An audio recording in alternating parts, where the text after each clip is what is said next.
Good morning and welcome to Automotive EV. My name's Peter Wooding and I'm delighted to be joined by Jeremy Parks this morning, whose keynote will be the role of electric vehicles in the energy transition. Thank you, Jeremy, and it's all yours now. Great. Thank you, Peter, for the introduction and thank you for the opportunity to talk with everyone at Automotive EV Live this morning about the role of electric vehicles in the energy transition. For those of you who perhaps don't know DNV GL so well, we are a global quality assurance and risk management company based in many offices around the world, working in a range of sectors, as you can see there, from maritime, oil and gas, energy, business assurance, and digital solutions. I work in the energy part of the business with responsibility to lead our electric vehicle services in that sector. And as part of our work in a broad range of areas, we have over the last few years been producing an annual report looking at the energy transition. And I'd like to talk with you further about the highlights of the results of that report, which is published relatively recently, just earlier in September, and is publicly available to download. Obviously focusing on those elements that are related to electric vehicles and their role in that transition. So firstly, in terms of the highlights of the study, unfortunately, we are in a difficult position from a global pandemic perspective. So the COVID-19 impact is certainly something that we've included within our modelling of the world's energy system. And we see that is having an impact both right now, as we can all appreciate, in terms of energy demand, approximately an 8% energy demand that we predict for this year globally. However, that energy demand is also having an impact over the long term as well. It is an energy transition that is certainly changing quite rapidly. It's a rapid electrification of the energy system, dominated by that electricity being generated largely by wind and solar PV in the future. Those areas that are tougher to decarbonize are unfortunately still progressing too slowly for us to meet the ambitions and the targets set in the Paris Agreement to limit global warming to well below 2 degrees Celsius by the end of the century. However, we do have technologies that could potentially get us there, aiming for that 1.5 degrees target. They're technologies that we know about, but obviously need to be developed and need to be supported with the right policies to ensure that happens at scale in a timely manner. The forecast is based on a model of the whole world. That world is split up into 10 different regions, as you can see here on this slide. But the results that I'll be focusing on today are the global highlights from that energy transition forecast. So firstly, picking up on that topic of the impact of COVID-19. So reducing global energy demand by 8% this year in 2020, but also from our forecast, it is that same gap between a scenario with no COVID out in 2050 at the end of our forecast period, with some fluctuation a little bit around the scenario with no COVID. But there are, of course, short-term impacts right now, but longer-term impacts from an ongoing development of economies around the world and shifts in behavior that we believe will carry on certainly for a number of years after the pandemic has passed us in its most extreme scenario at the moment. From a CO2 perspective then, sorry, forgive me, going back to that slide, from a CO2 perspective, then there are positive impacts from the COVID-19 pandemic, with reductions of CO2 that we're seeing both this year and again due to that lower energy demand in total over the forecast period, then a total of 75 gigatons of CO2 less than would have otherwise been emitted in a scenario with no COVID. However, as we all can appreciate, this is all for the wrong reasons. These are impacts that are being imposed on the world that we wouldn't wish to see, and we need to strive to make sure that we're achieving those lower CO2 emissions in a much more sustainable way, applying the technologies that we know about and need to be developed and deployed at scale, such as electric vehicles. From a final energy demand perspective, something that we forecast that has probably only recently been considered as likely in the last few years is that of final energy demand peaking. So we see in the forecast obviously this short-term drop right now, but then energy from a global perspective starting to climb, energy demand climbing out to the 2030s, peaking in 2034, and then declining slowly after that. As you can see there, the three main sectors for that energy demand being transport, buildings, and manufacturing. So that peak in energy demand can only be achieved if we continue to improve the energy efficiency that we have within the system, both energy efficiency in use of energy and energy efficiency in the way it is generated. Producing electricity with wind turbines and solar PV is vastly more energy efficient than burning coal and the heat losses that there would be from generating that electricity that way, and using electricity, for example, with a LED lighting as opposed to a kerosene lamp is hugely more efficient, as of course are electric vehicles, much more energy efficient than an internal combustion engine equivalent. So all of those factors playing into energy demand peaking and then starting to drop away, even though the economy would continue to grow and population continues to grow. Looking then at the share of electricity within that final energy demand, you can see that although total energy peaks and drops away, electricity in that dark blue at the top there continues to grow throughout the forecast period, approximately doubling, a little more than doubling from today's level of demand out to 2050, where it plays a significant role as an energy carrier, with around 41% of the energy demand being met by electricity. Part of the reasons for that growth in demand in electricity is, of course, the demand for electricity from transport and the electrification of road vehicles. So looking at that grey sliver as it starts off to begin with around 2020, virtually no demand for electricity. Some electrification of some vehicles at the moment, and of course rail, but that grows from today's levels out to around 14% in 2050. So playing quite a significant role in that total increase in demand for electricity, and of course that being additional to all the other demands that you can see there from manufacturing and the different sectors of buildings.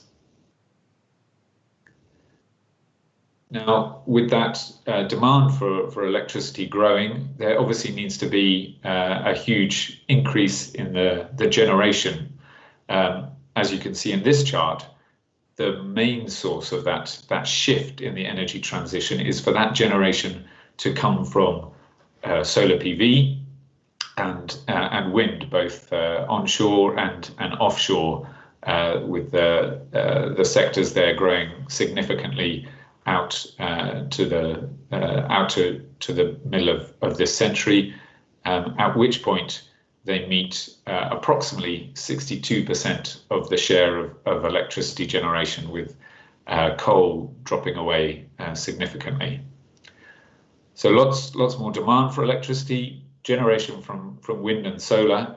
In the road sector, then that electricity that we were talking about for vehicles plays a significant role in making sure that the energy efficiency gains that we need to make are occurring. As you can see here from the road transport sector, we have the total energy demand dropping away, which obviously we want to achieve, and electricity growing up to the point where it meets 36% of the energy demand for road transport around the world out in 2050. And importantly, because electric vehicles are of the order of 3 times more energy efficient than internal combustion engine equivalents. Although looking at this chart, we see that 36% being met by electricity, but of course there are many more vehicles and much more power that can be delivered to those vehicles from an electrical perspective than the equivalent oil. So they're effectively punching above their weight for the portion that is being delivered by electrical energy at this point.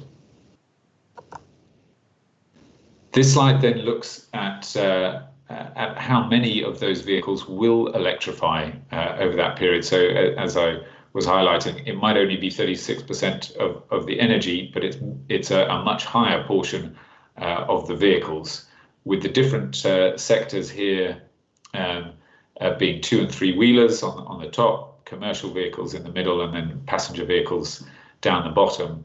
A couple of points to note from these results. Firstly, the number of vehicles on the road globally continues to grow, but of course the energy that is needed to power those vehicles is dropping, as shown in the earlier slide, because of this electrification. So 2- and 3-wheelers electrifying the most rapidly, then passenger vehicles and commercial vehicles a little bit later, but all of them heading in that direction of being electrified. And for the purposes of our modelling, as noted down the bottom, we're including both battery electric and fuel cell electric vehicles in that portion of electrified vehicles. Looking at some of those results in a little bit more detail, as the ramp up of electrification occurs during this energy transition, one of the key milestones that is met for passenger vehicles is that point where 50% of the sale of vehicles are electric vehicles, and that is hit at 2032 globally, according to our modelling of the energy system and the transport system. Much earlier, as I was mentioning, for 2- and 3-wheelers, and a little bit later for commercial vehicles globally. Looking at those for passenger vehicles, just passenger vehicles, for the different regions that I was mentioning at the start of the talk, so the 10 regions around the world, the main message from this side is that there is a relatively broad range of electrification that occurs in the different regions around the world, depending on the types of vehicles that are needed in those regions, the typical journeys that they're making, of course, some of the support and incentives there are, and importantly, around the infrastructure that is in place, the electrical systems that are available, and the infrastructure that we would anticipate being built out, with Europe being one of the first movers, North America also moving relatively rapidly, and China for that passenger vehicle market. So for Europe, rather than it being 2032, which it might be on the global average when half of passenger vehicles will be EVs. It's much earlier. We're predicting that around 2026, 2027 to hit that same point. The other role that electric vehicles will play, as well as, of course, ensuring that we reduce the energy demand that there is from the transport sector and reduce CO2 emissions and reduce emissions in cities to help them be a lot cleaner and healthier. The other role that they can and we expect them to play is to enable that integration of variable generation from all the wind and solar that will be coming onto the power systems. They can be a fantastic enabler through the storage that will be available from all the batteries that will be sitting in the cars, not necessarily used all of the time, and so long as they are plugged in, and we continue to develop both the vehicles and the charging technology to deploy smart charging, but also vehicle to grid capabilities, then there's a huge volume of storage that can be, and we believe will be, available to grid operators around the world that will help that energy transition be much more efficient. The last few slides that I have to show today are looking at the coming back to the CO2 emissions on a global scale. So looking at fossil fuel emissions, they do decline, they do drop down. However, from our forecast, we don't believe this is going to be fast enough. Unfortunately, for our forecast, we think by the end of the century, global temperatures may be hitting around 2.3 degrees C above pre-industrial levels. So many of those main sectors from coal, oil and natural gas do decline, but not swiftly enough. And the impact on the carbon budget is that we exhaust that 1.5 degree budget partway through the 2020s, and that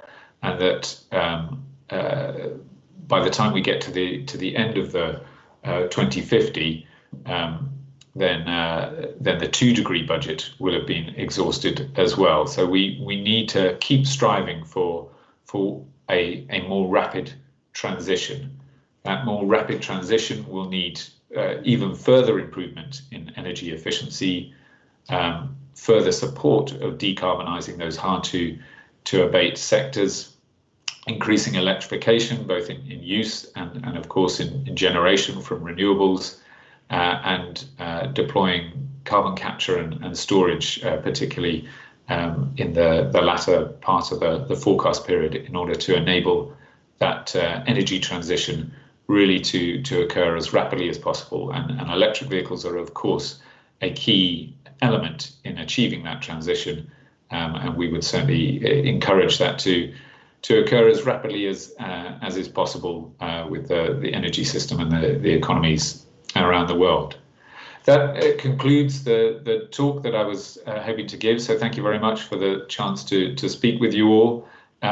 All of the data behind the report, the reports are both public, but all of the data is also shared. So if any of you wish to access that, download it, use it for your own strategic studies or evaluate some of those results, then please do visit our website, eto.dmvgl.com, and you can grab the data from that link there, forecast data. Thank you very much for your time. Thank you, Jeremy. That was really, really interesting. I think I'm echoing for some reason.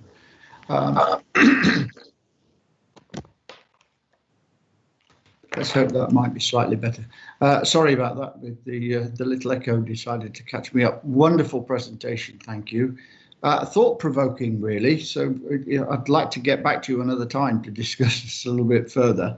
Thank you for covering everything. Sorry time's tight this morning, but really appreciate your support. I'm sure it's been very, very well received as a presentation by everybody. You did answer a few comments about the downloadability of the slides. So thank you. Have a great day, and good to meet you. All the very best. Thanks, Jeremy. Bye. Thank you, Peter. Thank you.